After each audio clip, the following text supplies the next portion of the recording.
Le robinet de réglage d'un radiateur, droit ou équerre. Dans cette vidéo, on va s'intéresser à cet organe qu'on retrouve ici à l'entrée du radiateur, le robinet de réglage.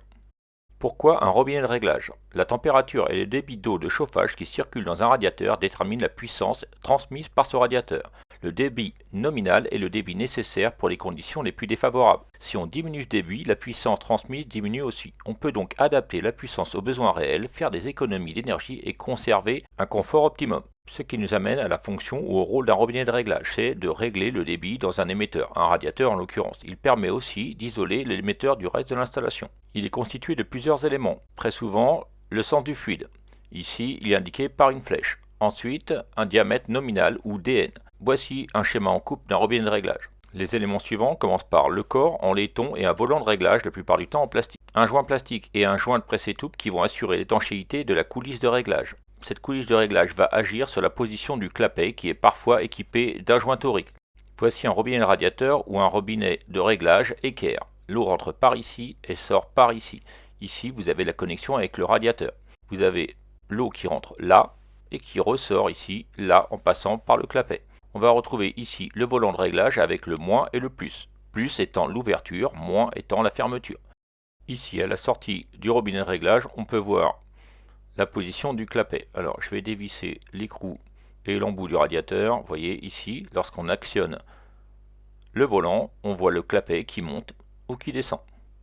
C'est lui qui va régler la position et donc régler le débit qui passe par le radiateur. Vous voyez là, il est en position complètement fermée. Je l'ai descendu au maximum. Si vous l'ouvrez, vous voyez que le clapet monte et va laisser passer l'eau et augmenter le débit.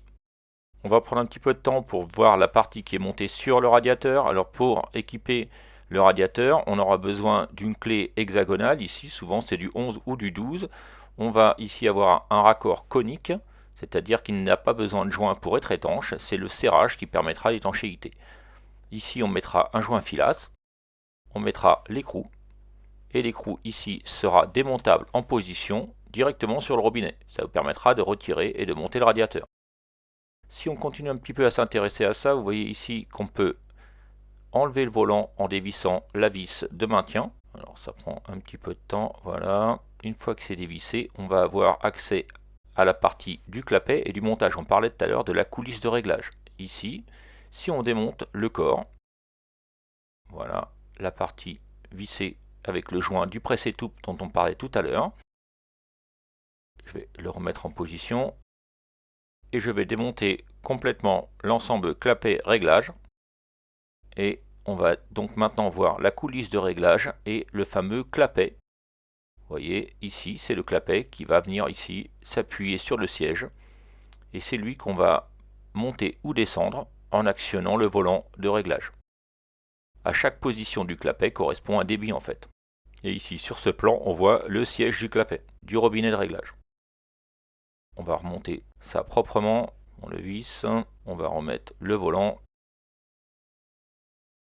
et on va remettre la vis de fixation. On va faire un peu plus rapide. On va prendre le temps de comprendre comment ça fonctionne. L'ouverture ou la fermeture du clapet se fait par action sur le volant de réglage. Le débit d'eau est donc modifié. Cela diminue ou augmente la puissance diffusée par le radiateur. Sur ce schéma en coupe, on voit ici le débit nominal qui arrive dans le radiateur. On va modifier la position du clapet, vous voyez qui bouge, pour diminuer ce débit jusqu'à l'arrêt ou jusqu'à sa position initiale. On va s'intéresser maintenant à un robinet de radiateur droit. On retrouve le volant, le sens du fluide et ici la prise sur le radiateur. L'eau rentre par là et sort par ici dans le radiateur. On va dévisser l'écrou libre pour s'intéresser à la partie qu'on va brancher sur le radiateur. Vous voyez ici c'est une prise hexagonale ou 6 pans ou BTR. Ici vous avez un raccord qui est conique sur lequel parfois on met un petit peu de colmate pour éviter que ça colle dans le temps. C'est automatiquement étanche.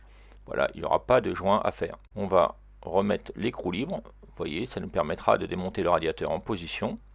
Et comme tout à l'heure, on va démonter le volant pour accéder à la partie mobile, le clapet.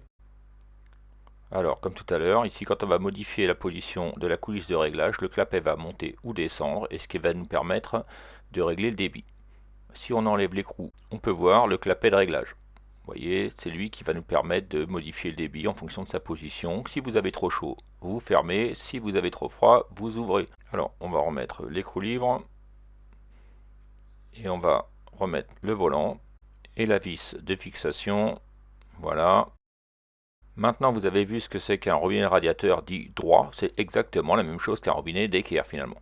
Comme d'habitude, je vous mets quelques exemples que vous pouvez retrouver sur les installations et n'oubliez pas que le sens de montage est très souvent indiqué sur la robinetterie. Et pour finir cette vidéo, voici les différents symboles que vous pouvez utiliser pour représenter les robinetteries de radiateurs sur vos schémas d'installation et aussi pour décoder les différents schémas d'installation que vous pouvez rencontrer. Allez, c'est fini, à bientôt!